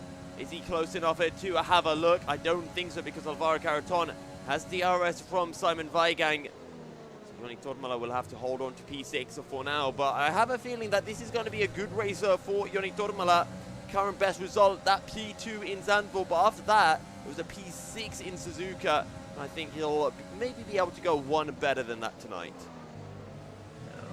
Carreton looking pretty close and lively behind the rear wing of Simon Weigang at this stage. Here is Ben Sabukonyi, those medium tyres maybe starting to turn on just a little bit here. Andy falling a little bit further away from Domenico Lavecce than he would like to be as well. I wonder if he's got any damage in that car. Probably not. Otherwise, he'd have probably fallen a bit further away by this stage. But if he falls just a couple of tenths further back, Ben Sabukonyi will gobble him up instantly. Ben Sabukonyi on those mediums will be waiting for that crossover point, and this is how Ben Sabukonyi always seems to be picking up good results, as Danny Haddad has just lost the position. What's happened? Joni Tormala. It's Tormala. He's gone round in the final corner. There he is. He's going slowly on the run up the hill. Now he's trying to gain that speed back, and Andy's alongside, but Joni has found the speed back and should be able to defend at least P10. But I guess he just had some kind of issue out of the final corner there. Probably didn't spin all the way around, but must have lit up the rears in a big way. Well, he had Danny Haddad behind him, so unless Danny Haddad ran into the back of Joni Tormala and ended up pushing him wide, it would have just been a mistake from Joni Tormala. As here comes Ben Sabukonyi. He has found an opportunity and he will go down the inside. I noticed there's a front wing end plate missing from the front left of Andinator's car, and Andinator will struggle to fight back on the Hungarian driver, who moves up to P11. As I suspected, he's got a bit of front wing damage there for Andy, and that is such a shame. Getone just behind as well. Fellow Shizou stablemate. Maybe Andy will be letting him past rather more easily than he would under usual circumstances. Also, the demise of Joni Tormala has caused Dario Yamulo to fall outside of a second from Daniele Haddad. So we've now got a bit of a gap that's been formed between 6th and 7th. I assume Dario had to take evasive action to avoid Joni Tormala's car in some way, shape or form. And as a result, he's lost that little crucial bit of time to Daniele Haddad. 1.4 seconds behind him. Wait, look at the front. It's Josh Idowu. He's in the lead. This must have happened when we were sitting on board with Joni Tormala after his spin. So I'm guessing Josh Idowu got the move done at the end of lap 5 to get ahead of Jarno Opmeer. But the question is, can he now pull over a second ahead of Jarno? Yeah, we'll see. He's looking decent for it right now. He's already built half a second back to Jarno, and that's more than the Dutchman was able to pull on the McLaren driver at any point of this race thus far. Joshua Idowu was really hanging in there with Jarno Opmeer in a very impressive way, and I'm not so surprised to see him get past him, in all honesty, considering how this opening stint of the race has gone thus far, and he's still building that gap ever so slightly. It's almost 0.7 of a second right now. Idowu is on a rampage here. Idowu is fine, but let's see how that gap changes now that we're back on to the start-finish straight, and Jarno Opmeer will be having DRS. But I just want to bring up Felipe Sousa, 3rd place. This is a phenomenal result for him. A guy I know from the Shizou camp, but he's going to be so delighted with this result if he can keep things together, because this has been a great drive from him at his home Grand Prix, as we're seeing Patrick Krutic getting very close to the back of Dario Yamulo. Dario's still a little bit vulnerable without that DRS from Daniele Haddad that he would have been able to clutch to a few laps ago. Joni Tormala Since that looking for a incident, move on Domenico Lavecce. Going to go down the inside, down towards turn 4. And he's going to be ahead on the exit of the Descida de Lago. Yeah, nicely done by Joni Tormala. He's got a lot of ground to make up after that issue that he's had. And it's another issue for Joni Tormala. Nothing's really going his way thus far this season, with the exception of Zandvoort. And once again, he does not want to be chugging around in 9th place. He wants to be up there fighting for at least podiums here. Precisely so. He's a quick driver. We all know what he's capable of. But we just need to wait and see how this race will unfold for him. We're only on lap 8 of 36, so still a while to go. Josh Idawu now 7.5 tenths ahead of Jarno Opmeer. He's absolutely flying as the Welshman. If he gets him outside of a second, that is going to be one of the most surprising and incredible drives, and especially in his debut here in this season of ORL. Patrick Krutaj, meanwhile, he's getting past Dario Yamulo, making advantage of the fact that Dario does not have that DRS, and as a result, the Polish driver is up in a 7th. He will now try his hand at closing down the leading pack. And this is one thing that we tend to see from Patrick Krutaj. His qualifying pace is just not quite up to the standard of his race pace, and he always seems to come back into the race as we have a virtual safety car, and I think that is Chris. He's lost his entire front wing. What has happened? And it's right at the start of the lap as well, so he can't even pit under the VSC. Yeah, exactly. Chris, I noticed the yellow flags coming out. It was yellows in Sector 1. I think it must have been just after he crossed the start-finish line. I don't know if he had contact with another driver, but you'd be hard-pressed to hit a wall there under any other circumstances. So I have to assume that he made contact with someone else. There is a front-wing end plate missing from Pablo Joglar, but that might well have been missing for a while. I think Chris was there with Arox and Falconardi. No, I don't want to say that he did have contact with someone because, of course, we don't really know. Right now, under the virtual safety car, the gaps will fluctuate a little bit, but Jarno was briefly outside of a second of Josh Idowu. So a chance here, maybe if they can gun it on the restart. They look to have gunned it over the line here. The virtual safety car is probably going to be ending sometime soon, as Fabrizio Donoso heads into the pits, and as soon as he does, the virtual safety car ends. So that's a bit of a disaster then for the Chilean driver. Josh Idowu leads once again from Jarno Opmeer, Felipe in 3rd, but down here it's Ben Sabuconi and Domenico Lovece who are in close company, and it's Bence who is currently ahead. And I just want to bring up something as well right now, because look at the skies, Jacob. It has gotten dark, and yes, it could just be overcast, but when we tend to see the skies changing color this drastically, it tends to mean that there is rain on the way. Yeah, you have to expect the rain at this point. And the question is, when will it come? And when it does, which drivers will it suit? Have we got drivers who have opted for wet setups in the field as well? That's another thing we've got to consider. For a second, I just thought I saw a spot of rain, or maybe my mind is playing tricks on me. I'm desperately just trying to wait and see if I can see any spots of rain dropping down, but at the moment, struggling to do so. And I think Jarno Opmeer has kind of decided the rain might be coming down soon. I need to get ahead of Josh Idawu before that happens. Otherwise, it's going to be very difficult to find a way past the Welshman. Yeah, he's a bit reinvigorated now, is Jarno Opmeer. Idowu is not gapping him so comfortably anymore. I say comfortable gapping. It was never outside of a second, so you can't overstate these things, of course. But Jarno now looking like he is in the driver's seat to try and reclaim pole position. Very, very close up the rear wing of that McLaren out in the lead of this race. Felipe 5 tenths of a second further down, with Jarno Opmeer and Alvaro Carreton staying in very close company indeed to the Brazilian. And I just want to bring up as well that because of that virtual safety car, everyone from Josh Idawu all the way down to Arsene Kardanov in a 14th is within a second of each other. Ben Sabuconi in a 10th, still 6 tenths behind Joni Tormala. And if these guys on the soft tires have to pit before that rain comes down, Ben Sabuconi will be finding himself in the effective lead of the Grand Prix.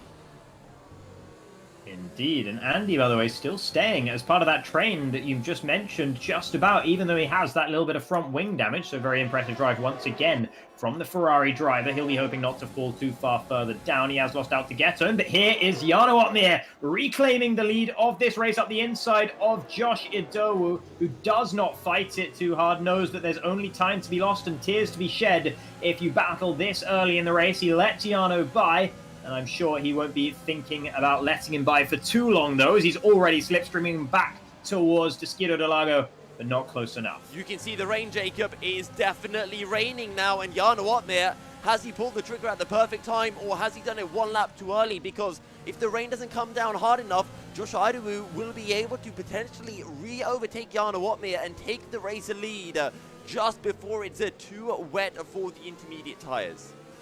Will he, though? Jarno's having a really good lap thus far, building the gap to Josh by just enough to dissuade Josh from going for an overtake, you'd have to imagine, unless he can really nail it. And he's had a moment there through Megulo as well, has the Welshman in the McLaren.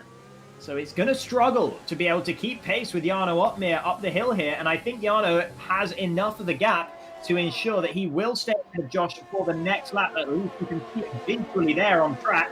So Jarno pulling the trigger and moving back into the lead. Now the pit window opens. The game claims it's ready for intermediates. It's Tormala into the pits. This is huge. Tormala pitting super early for the intermediate tire. Same for Domenico Lavecce and Andy. Andy going for it because he, don't forget, he had that front wing damage. So how will this all play out for Joni Tormala? He could find himself jumping so high up the order, and we're going to have to keep a very close eye on the gap between Joni Tormala on fresh intermediate tires and Alessio Di Capua on those old soft tires. And there's some drivers in the top 10. They've got to be careful as well with their pit windows because they have teammates who are further ahead. Patrick Trutij and Dario Iamulo are both going to have to be very, very watchful of what their teammates are doing up ahead. Patrick Trutij doesn't want to pit on the same lap as Jarno Opmeer, and Dario Iamulo does not want to pit on the same lap as Simon Weigang. Otherwise, they will be held up significantly. Here comes Joni Tormala making a move on Pablo Joglar. You can see visually there just how powerful those intermediate tires are. Dario Iamulo's gone round. He's lost loads of positions. He's down into 13th. Joni Tormala might well be driving past him soon as well. He's going slowly on the track there. Yeah, and you can see that the rain has just really come down here at Brazil. Everyone's going to have to dive into the pits at the end of this lap. And there you go, Jarno Opmeer, Josh Idowu flying on in. But the question is, Jarno Opmeer, his pit box is right at the start of the straight. And he's going to have Josh Idowu, Felipe, Simon Weigang, Alvaro Carreton, Danny Haddad, all are flying past him. And the question is, can Jarno Opmeer be allowed out of the pits? Look how long he's been held for. That is a significant hold. 3 cars Josh Idowu is ahead. Past. Josh is back into the lead of the race due to the hold in the pit stop. It's bad luck for Jarno Opmeer. And Josh Idowu once again reclaiming the lead of this race. The lead has switched several times. Here comes Joni Tormala though, and he is going to be reclaiming the lead, is he not? Around the outside of turn 3 he goes. Josh Idowu on the inside, on the other side of the pit wall, cannot fight back, and Joni Tormala takes the lead. Joni Tormala into the lead of the race. Patrick Trutij has lost so much time, and the same goes, I believe, actually didn't matter for Dario Iamulo because he had that previous spin, but Patrick Trutij down to P11. So Joni Tormala leads the Brazilian Grand Prix. What a fantastic strategy call from the Finnish driver. Absolutely, yeah. It's really working out in abundance right now. It's worked out very well for Arox as well, who finds himself up into P9. Andy has recovered, despite the front wing change that I assume he had. He's still sitting there in P10, so that's still looking pretty good for him as well. Domenico Lavecce down into 14th after serving his 5-second time penalty in the pit stops. And Dario Iamulo, after his issues, falling down to the very back of the order as well. So it's not a race for the Italians, apart from Daniele Haddad, who's still alive and kicking up there in 7th. Danny Haddad in 7th place. Don't forget Alvaro Carreton, your championship leader. Danny Haddad in P3. Patrick Trutij, 2nd in the championship, but down in P11. So as things stand, it's going to be Alvaro Carreton who will be leading the championship from Danny Haddad, Patrick Trutij, and then Jarno Opmeer will be finding himself in 4th place. Yeah, and this race has been incredible thus far. 3 different race leaders.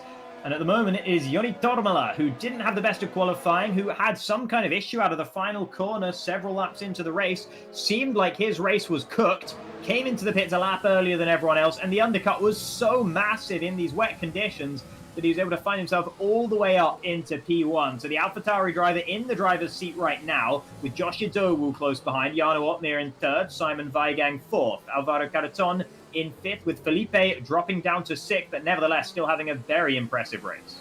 Yeah, remember Felipe was running in 3rd place before the track did worsen, so he's lost out on 3 positions from this track change, from the changing condition. Patrick Trutij, 5/10 behind Andy. He'll be wanting to find a way through as quickly as possible. And Patrick Trutij, the man who got the conditions perfectly right in Austria to take his debut ORL, or his maiden ORL win, finds himself on, this time, on the bad end of the strategy call here at Brazil, and having lost a whole bunch of positions. Yeah, so the Mercedes pit stop, Jarno getting held as well, of course. That held up Patrick even more. Yep. So not only did he have to wait for the Mercedes guys to go and get the second pit stop because, the second set of tires, sorry, because the game doesn't know how to double stack, he also had to wait all that time that Jarno wasn't able to leave his own pit box. So it's just a disaster for Patrick Krutig, and he'll have been really, really wishing he went a lap earlier, even if it didn't seem like the right time.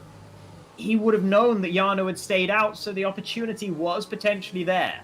If he had pitted that one lap earlier, he'd probably be finding himself in about 5th place right now, ahead of Alvaro behind. He'd be first. I think he'd be first. I think he was ahead of Joni Tormela at that point in time. I'm pretty sure he'd be leading the race if he pitted a lap earlier. So Patrick Krutig, yeah.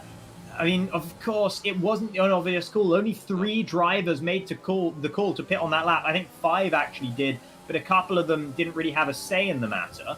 So very few drivers thought that was the right lap to pit, but it, fortune favors the brave, and in this case, that's Joni Tormela. One man that fortune does not favour is Fabrizio Donoso, who had pitted from softs onto, I think, either a new set of softs or mediums 1 lap before the rain came down. And he now finds himself 18 seconds behind Dario Iamullo. So things have gone very badly for him in that regard, has it? And Fabrizio Donoso will need either a safety car or some huge incident up ahead to find himself back within a contention, a shout of any real points. I'm not sure if Fabrizio is even in control of that car anymore. Really back off the field as well. I did see messages of him leaving the session. I don't know if he was able to get back in or what. But that might well just be an AI car circulating around in 18th. And a bit of a disastrous race for himself and for Pablo Joglar, both of them suffering with their qualifying bans. Falconardi, who suffered a similar fate, still going in 15th though, so not on track to score any points quite yet. Felipe starting to form a bit of a train behind him. Danny Haddad and Ben Sabo Konyi stuck behind the Haas driver. In fairness to Felipe, he's only 1 second behind Alvaro Carreton, but I think that gap is increasing at a very steady and slow rate, but it is increasing now 1.2 seconds. But we know how difficult it is to overtake in the wet conditions, and I think Danny Haddad and Ben Sabo Konyi, while they already have experience of that, they're getting a nice firm reminder. Yeah, but actually, it bodes well for Daniele Haddad and Ben Sabo Konyi that they are this close behind Felipe. Considering you can look at the gaps everywhere else, there are hardly any other drivers within half a second of the car ahead. But Daniele Haddad is within half a second of Felipe. Most are at least 8-7 tenths behind the cars ahead because of the effect the dirty air has in these wet conditions. So Daniele Haddad definitely has a lot of pace in that racing point right now. And if he could just get past Felipe, I'm sure he would cruise right up to Alvaro Carreton as well, at least until he gets into that proper dirty air zone up ahead. Meanwhile, look at the race lead. Look at the gap between Joni Tormela and Josh Idowu. It is 1.8 seconds, 1.7, 1.8 thereabouts, but it's expanding steadily as well. Lap after lap, Joni Tormela is getting away from Josh Idowu, though actually in the last couple of updates, Idowu has got a little bit closer again, so the game's trying to prove me a liar right now, but I promise that gap has generally been increasing. Yeah, it's a big gap, 1.7 seconds between Joni Tormela and Josh Idowu. Jarno Opmeer unable to find a way through on the McLaren. And I do wonder if Joni Tormela would have exited in the lead if it wasn't for the fact that Jarno Opmeer got held up for, I think it was a bit over a second in the pits. Yeah, definitely at least a bit over a second there, and definitely not helping his race for sure. Is Daniel Haddad still close behind Felipe Sousa in towards turn 4, but once again, not really close enough. So even being 3 tenths behind out of the final corner doesn't seem to be enough for Daniel Haddad to really pull up alongside Felipe and make the move. He does have a fair amount of battery charge remaining in his ERS. I'm not sure what the status for Felipe is, but it might be that Daniel Haddad is baiting Felipe into using up all of his reserves of his electric power, so that in a couple of laps' time, Daniele can just dump his overtake and fly on past. But Felipe not really falling prey to that, as he's got plenty left in the battery as well. Oh, that's a big moment from Danny Haddad, I think. Did his back end just have a massive moment. And this means that Ben Sabo Konyi is going to be close behind, but a good save from Danny Haddad will mean that he doesn't fall right into the clutches of the Hungarian. Yeah, 4/10 he lost with that mistake there. So suffering a little bit by being that close behind Felipe. It's going to heat up your tyres that little bit more, make the rear tyres a little bit harder to control with the dirty air washing over your car as well. So Daniele Haddad's got to be careful, and that just shows how hard he is having to push right now to try and get past Felipe. And you can see the gap from Alvaro Carreton to Felipe now increased by 0.2 on that last lap. It's 1.4 between the pair of them. Felipe's just struggling, and I wonder if Felipe's one of the drivers who was on a dry setup. Maybe everyone else had wet setups. That's why they were able to. Maybe that's why Felipe was so high up the qualifying standings. And either way, in the wet conditions, it's going to be very hard for Danny Haddad and Sabaconi to find a way through. The other thing I want to mention is that because we saw the drivers pitting fairly early for the intermediate tires, we're talking around lap 15. Usually we tend to see intermediates struggling to make it more than halfway through a race, so we might be seeing the effects of tyre wear later on or towards the latter stages of the Grand Prix. Yeah, that may well become a factor. So the race is taking a bit of a chill pill right now compared to what we saw in the opening stint and in qualifying, of course, where it really was, you know, really high action stuff, very high octane indeed. And the drivers, it won't feel any less high octane for them because they are going to be absolutely sweating buckets right now trying to keep these cars on the road.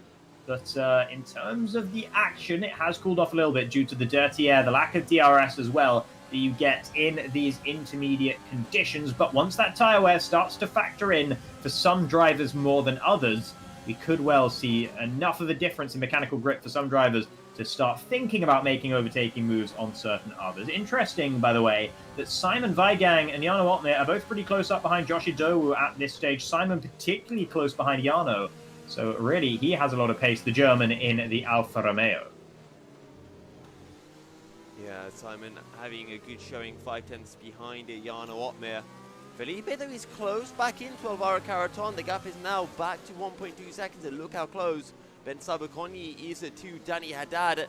Patrick Kukic is still half a second behind Andinator, but unable to find a way through, and Arox just in no man's land at the moment. Yeah, Arox will be pretty content, though, in all honesty, to be 9th with a significant gap down to Andy in 10th, who's holding up Krutig, Ghetto, and Arsene Cardinov, Domenico Leveche. He will be very, very happy with a 9th place finish if he can manage it towards the end of the race, and right now it's looking likely that he might just be able to do that. Andy, I think he did change his front wing, so I wonder if he's just got a full dry setup that's struggling in these conditions more than some of the other drivers, perhaps.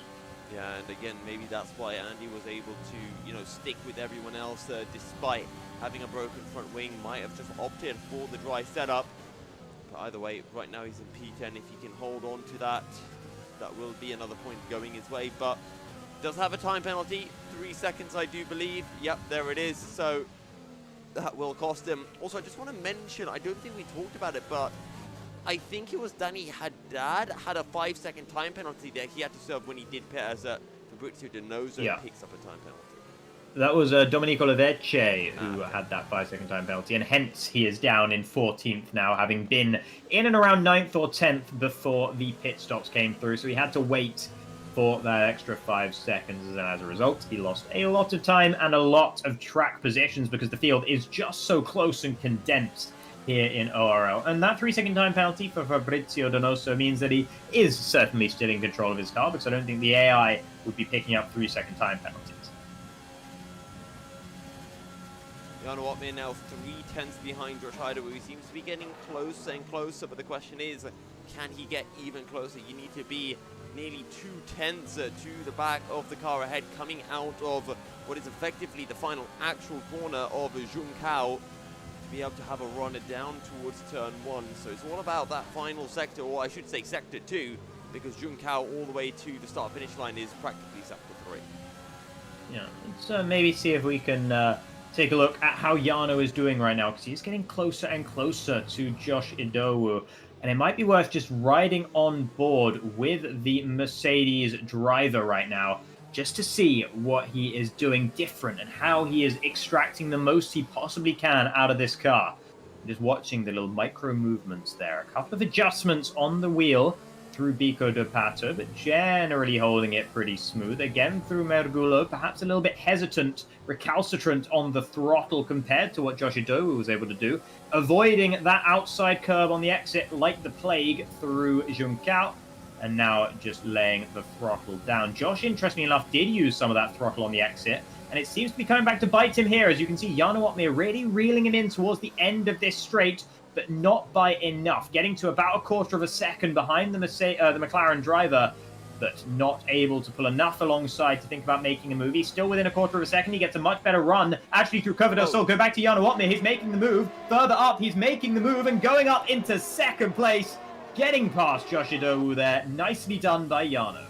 So I saw a move with Domenico Lavecchia, who's dropped down the order. He's dived on into the pits, but Jarno Opmeer, as you mentioned, great spot up into second place, able to find a way through on Josh Idowu, and now he can try to hunt down Joni Tormala 1.5 seconds behind. And how much pace does Joni Tormala have stored? How much faster can the Finn go? Yeah, Joni Tormala is not going to be happy to see that little change in the top left and in his rear view mirror as well. Seeing the black Mercedes back there as opposed to the orange McLaren means that not only do you have the F1 esports champion following you right now, but it's no longer Josh Idowu, who Joni Tormala has been able to prove over the last few laps that he has enough pace to hold at arm's length. Jarno Opmeer, he doesn't know that. Maybe he does, maybe he doesn't. He's going to find out in the next few laps, and Jarno has a big opportunity to try and claim his second win of the season. Yeah, Danny Haddad has dived on into the pits, so quite a few drivers, I think, not confident that the intermediate tyres will be able to last to the end of the race. So I'm interested to see what Joni Tormala will do. Will he allow Jarno Opmeer to get the undercut on him by a lap? Or will he himself, will Joni Tormala jump on into the pits at the end of this lap, just to ensure that there is no way for Jarno Opmeer to get the undercut? Yeah, the fact that he's done a lap more than the rest of the car behind means that he is more likely than them to need that pit stop as well. Daniele Haddad, the fact that he came in for a stop there does suggest that it's going to be very, very hairy in terms of tyre wear trying to get to the end of this race, and maybe you'd be risking your tyres going bang.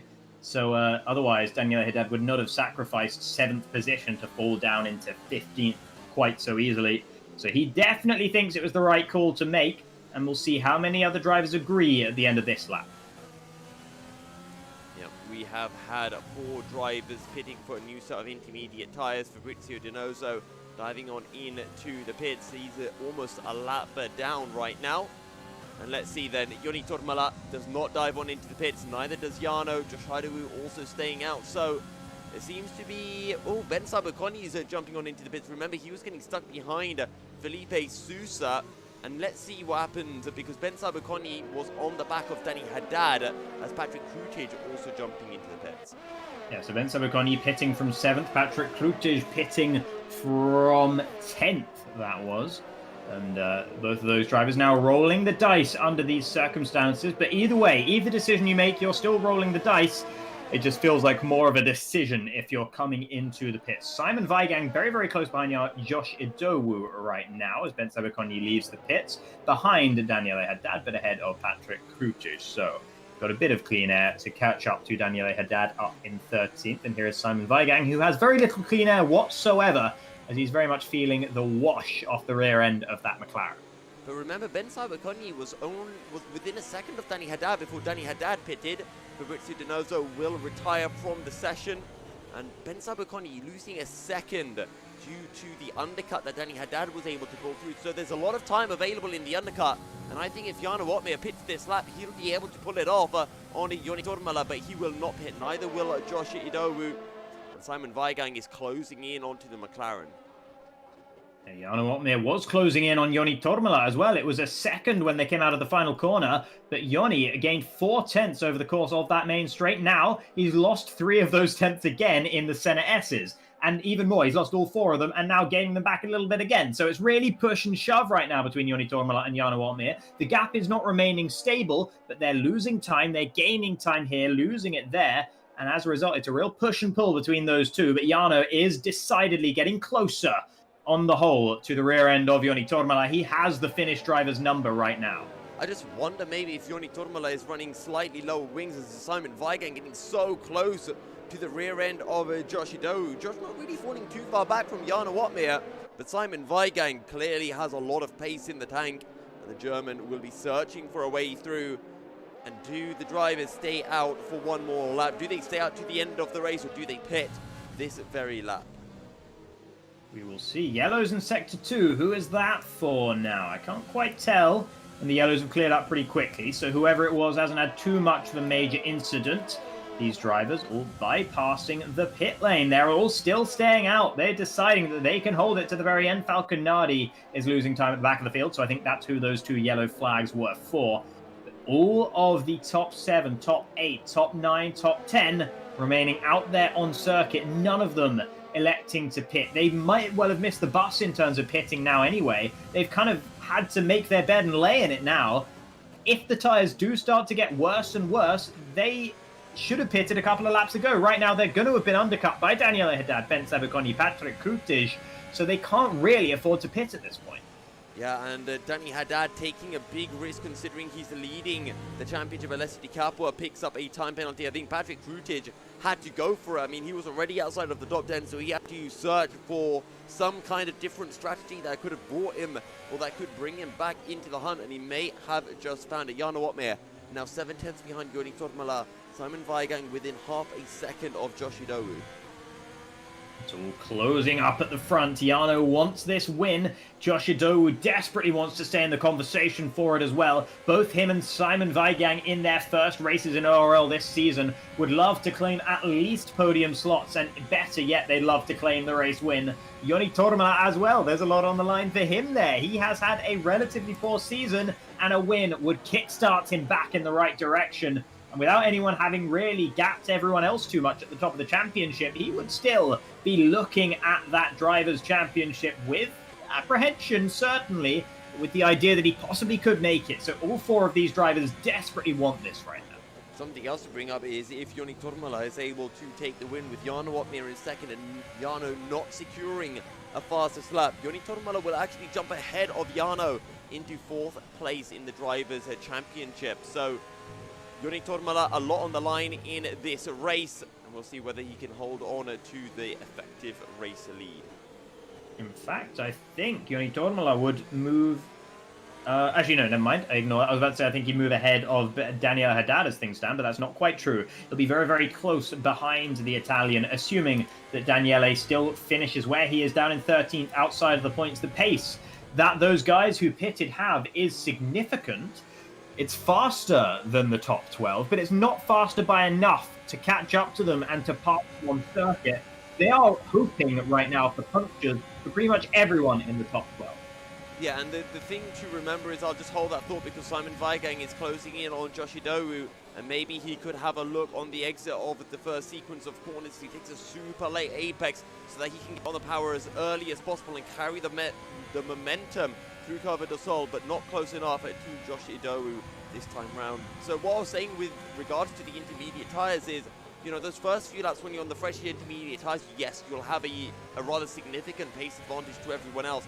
But after that kind of second, third lap, you'll be lapping maybe a 10th faster than the others on intermediate tyres until you get to a point where their intermediates fall off the cliff. And we're talking, you know, probably about 75% tyre wears. That is Falconardi having run completely off the circuit through turn 8. So I'm not quite sure what has happened to the Williams driver. Arsene Kardanov's had an issue as well. The yellows in Sector 2, I think that's partially for Arsene as well as Falconardi, as the Red Bull driver falls all the way down through Ferradura. He seems to have lost it, or maybe on the exit of Descido del Lago. And as a result, he falls out of the points and down into 14th. Oh, Joshua Idowu's made a slight mistake, I think, and Simon Weigang much closer this time around. Again, no one will pit. 6 laps, six laps to the end of the race as we start lap 31 of 36. Alessio Di Capua now into the points. Then he had Dad 3.2 seconds behind Dario Iamullo. Remember, that gap was about 4 seconds about 3 laps ago. Huge game of chicken right now for all of these top 11 drivers and Arsene Kardanov still out there on those intermediate tyres. And let's not forget Dario Iamullo as well on his intermediates. We'll be hoping that everyone else ahead of him gets punctures. He's also partly in that same camp as Daniele Haddad, as Ben Sabaconi, as Patrick Krutig further behind as well. So there's still a lot that can play out. And even if these tyres do get to the red zone, not everyone, almost certainly not everyone will get punctures. So some people are going to be unlucky, and some people are just going to be punished for their greed in this situation in not wanting to take another pit stop, and they are probably going to be the unlucky few. The other thing to mention is that the likes of Joni Tormala, Arox, Andy, they all pitted 1 lap earlier than everyone else from the dry tyres to the intermediate, so their tyres will be about maybe 5% higher in the tyre wear department. Yeah, and that could well make the biggest difference when it comes to the last couple of laps of this race. Joni Tormala, maybe he's been saving his tyres these last few laps, letting Jarno get closer, knowing how hard it is to pass in the wet, realizing he had a second's worth of time to just sack in and say, I don't need that time. All I need is tyres that will take me to the end of this race and I will win. And he really does need that right now. Jarno Opmeer almost falling outside of a second behind Joni Tormala there. Falling a little bit further back. Josh Idowu getting closer. Simon Weigang very close to the rear end of the McLaren. That would have balked him a little bit through turn 4. And as a result, Alvaro Carreton, who's hanging around in 5th. We haven't talked about him much, but he's very much up there with these front few drivers as well. Carreton got a bit of a run at Simon Weigang on the exit of 4 and 5, but not enough to pull himself alongside through Ferradura, which either way would have been a very, very brave move in the wet. These three super close together, not really letting Joni Tormala and Jarno Opmeer get out of their sights either. And this is effectively a 5-way battle for the lead. We're about to start lap 33 of 36, 4 laps remaining. You have to wonder, what is everyone's tyre wear sitting at? Are the tyres about to go pop? Danny Haddad now 1.9 seconds behind Dario Iamullo. He's gained by over a second in the last 2 laps. So that pace discrepancy is starting to get bigger and bigger between the likes of Danny Haddad and your top 11 runners. Yeah, indeed. Danny Haddad getting faster and faster relative to the rest of the field, but I think it's going to be too little and too late for all of those guys who came into the pits for a second set of intermediate tyres, unless disaster awaits around the corner for the rest of the guys who have stayed out and held true to their now 18 or 19 lap old intermediates. Yeah, Ben Sabakoni still a second behind Danny Haddad. Patrick Krucic closing in onto Arsen Kardanov.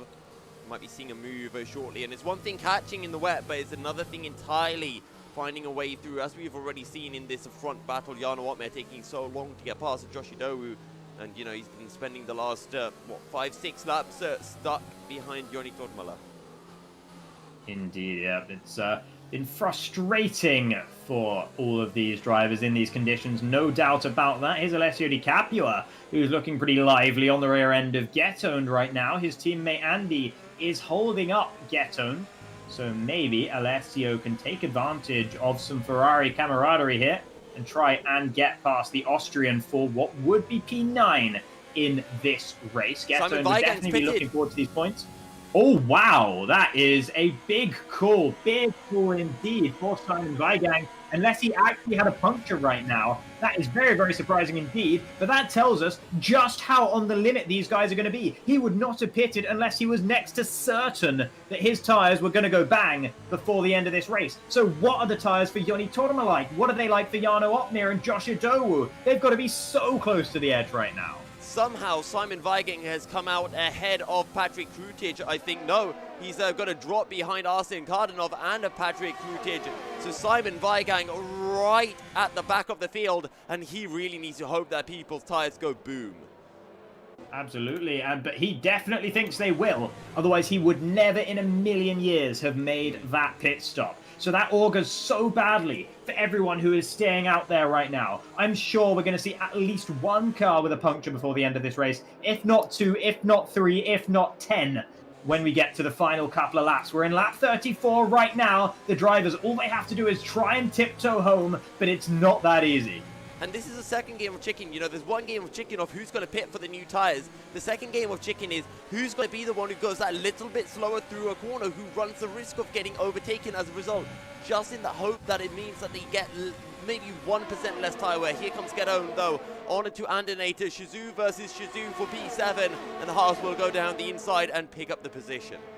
Yeah, and he knows that Andy can't afford to fight too hard either. 21 laps on Andy's tyres right now. You can see the train he's been pulling in that Ferrari, and Ghetto knew that Andy was going to be even more on the limit than everyone else besides Joni Tormala in this race with those 21-lap-old intermediate tires. Ben Sabokonyi has been able to get past Dario Yamulo. Same for Daniele Haddad. Daniele now on the rear end of his fellow Italian. Alessio Di Caprio already makes contact with the rear end through Ferradura. He couldn't equate for the amount of grip he would have, but he holds onto the car beautifully, only losing one position in the end. Someone is losing positions further up the order. Who is that in P6? It's Alvaro Caraton.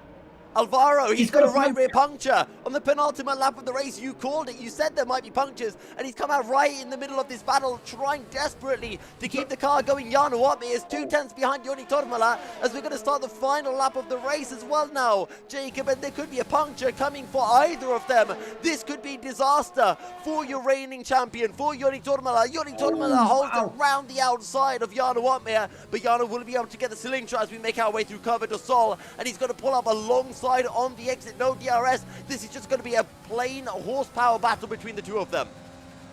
Alvaro Caraton retires from the session, but here are Joni Tormala and Jarno Opmeer, and it's Opmeer around the outside. Once again, that 1 lap difference in the tyres makes the world of difference here on the final lap of the Brazilian Grand Prix. Here is Andy trying to battle with Ben Sabokonyi, desperately trying to keep cars behind, but it's not going to be very easy for him at all with his incredibly aged tyres. Are there going to be any more punctures before the end of this race? And if so, who are they going to go to? Josh Idowu has dropped comfortably further back from Joni Tormala. He's desperately trying to hold on to his tyres. Here comes Daniele Haddad, who's driving on easy mode right now compared to Andy up ahead, and he will slither on past. Yeah, side by side still, but Daniele Haddad has the better tyres and is able to find a way through. Ben Sabokonyi might even be able to have a chance at Getone right at the end. Jarno Opmeer has pulled over a second to Joni Tormala. What a fantastic final lap from Jarno Opmeer. He will be able to claim the win as well. Getone has a moment, and we might have a drag to the line between these three. Jarno Opmeer takes the win. It's Joni Tormala second, Josh Idowu third. Felipe gets a great result in fourth. There's Arox claiming fifth from well down on the grid. Great result for him, and same for Getone as well. The Austrian driver will be chuffed a bit with that P6. Ben Sabokonyi takes seventh. Daniele Haddad eighth. Patrick Krutig managing to get back into the points in ninth. And Andy, no matter what, he's always there, and he claims his point for P10. And Nate again picking up a point. 4 consistent results in the top 10, but wow, Jacob, the tire wear at the end, and who knows how differently this race could have gone if the rain came down 1 lap earlier. Yeah, that was an incredible race. I won't say from start to finish, because when the Inters first came on, it was a little bit tepid, but before that, it was excellent in the dry conditions. We saw 3 different race leaders in the first 10-12 laps of this race. Then things calmed down a bit on the Inters. The rain came down at the perfect time to give us this incredible battle of strategy towards the end, and this nail-biting intensity, not knowing whether the drivers were going to pick up those punctures or not. And thankfully for Jarno Opmeer to take his second win of the season, those punctures were kept well at bay. And right at the end, we thought Alvaro Caraton would, have the kind of championship lead, but no, he gets a puncture at the end, which means Danny Haddad will be leading the championship. Patrick Krutig will be second, and then Alvaro Caraton third. It'll be Jarno Opmeer and Joni Tormala in fourth and fifth, but we'll be having the full race breakdown in a moment after a short ad break. Stay tuned.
Welcome back, ladies and gentlemen, and wow, what an absolutely incredible race we have had. That was ridiculous, Jacob. Absolutely ridiculous. And we're waiting now to see if any of the drivers join us for some interviews, and hopefully we do get some in, but yeah, absolutely crazy. Yeah, I wouldn't be surprised if some of the drivers are a little bit too tired, or maybe even in some cases frustrated to want to come and join us here. But hopefully we'll get at least a couple who are willing to have a little bit of a conversation with us, because there's a lot to understand about exactly what was going through everyone's mind, particularly at the very end of that race when there could have been punctures left, right, and center. Yeah, and wow, it was just... I mean, the punctures came in at the end. We saw one. I mean, who knows? Simon Weigang, he pitted, and as a result, he only got P15. But in another universe, everyone else might have had to pit. Everyone else might have got punctures, and he would have ended up getting P10. And it's all a case of hindsight. I mean, we might speak to Fabrizio Dano's... Oh, pardon me, not Fabrizio, Danny Haddad, and he might say, you know, if I could go back, I wish I didn't make that pit stop. And I'm sure Alvaro Caraton will be on the other side and saying, I wish I did pit. So it's just one of those. Hindsight helps, and even with hindsight in this situation, you can't know which was the better strategy. Of course, yeah.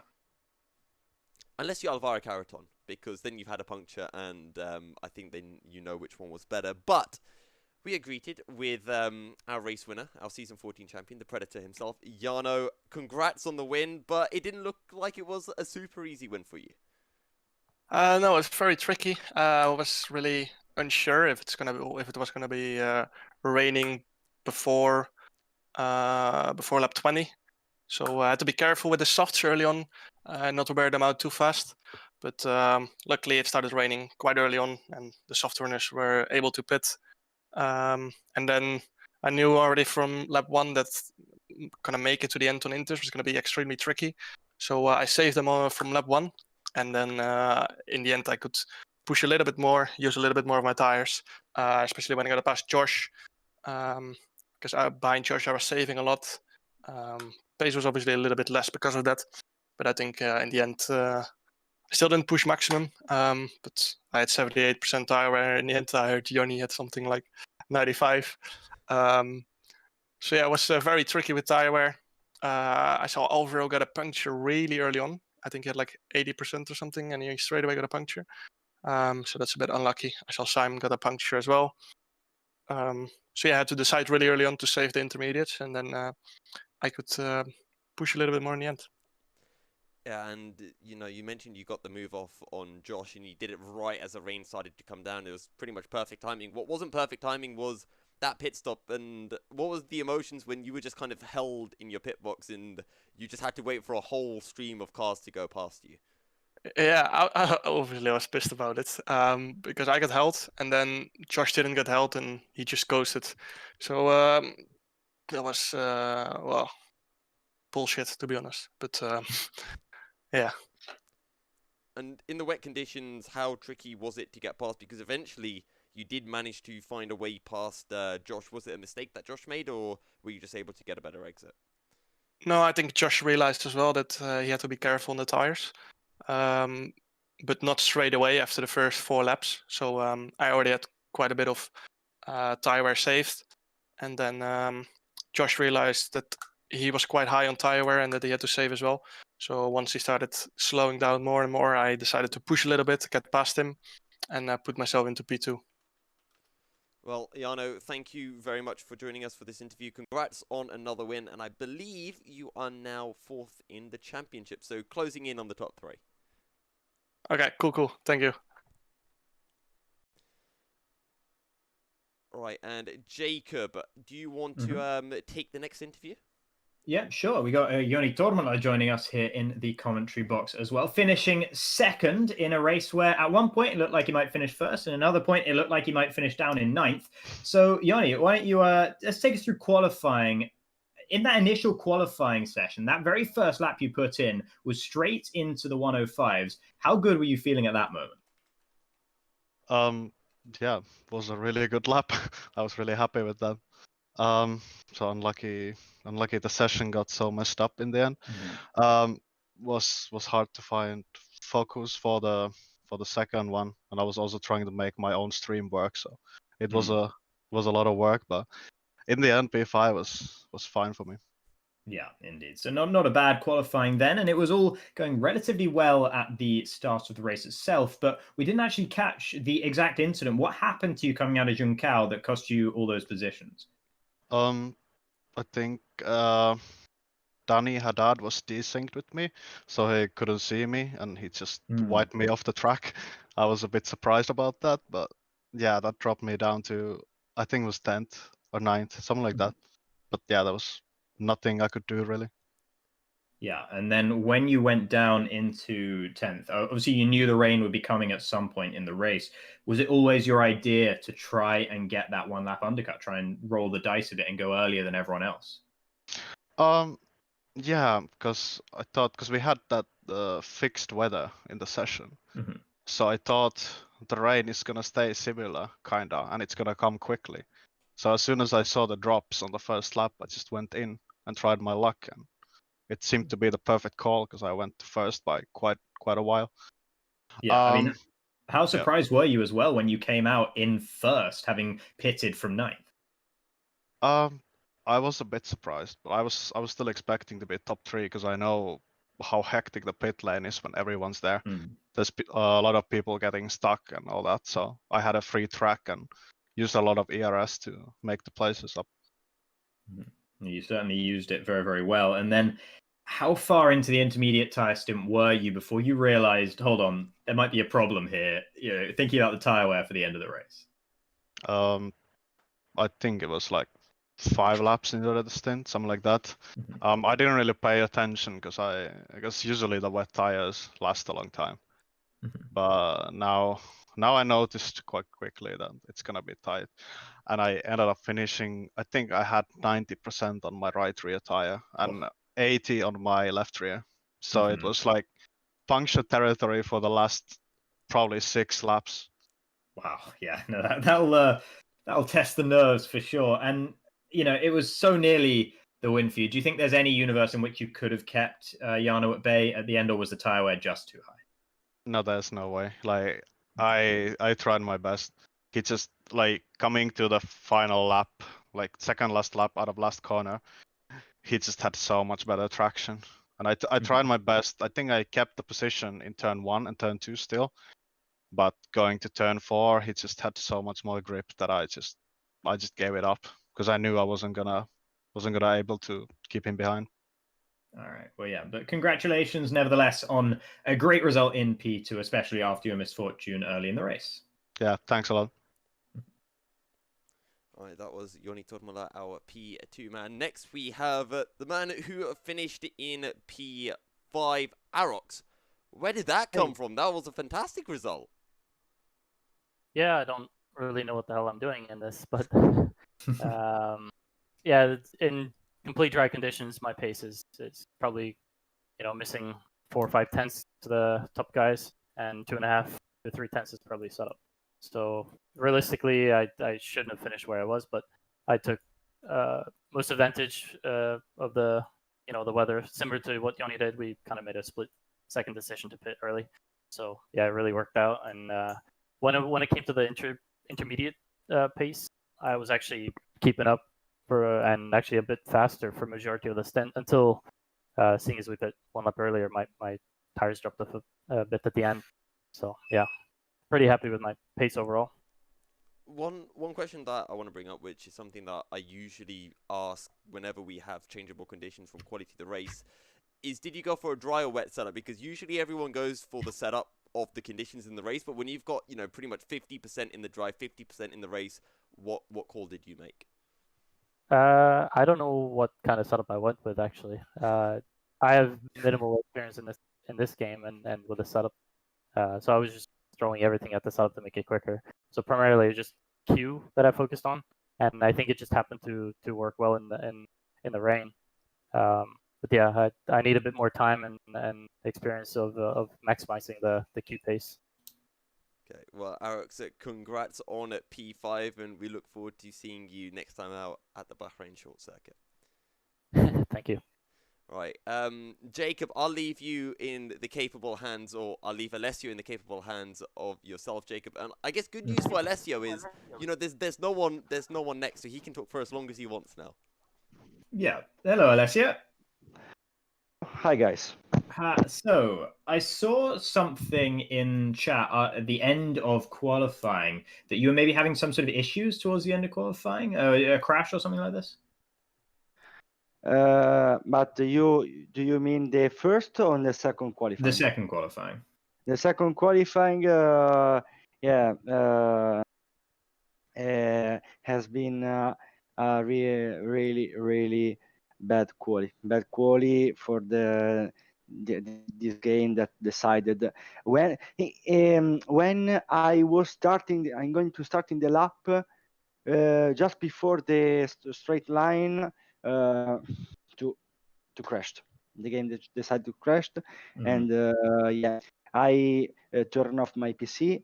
I turn it on again.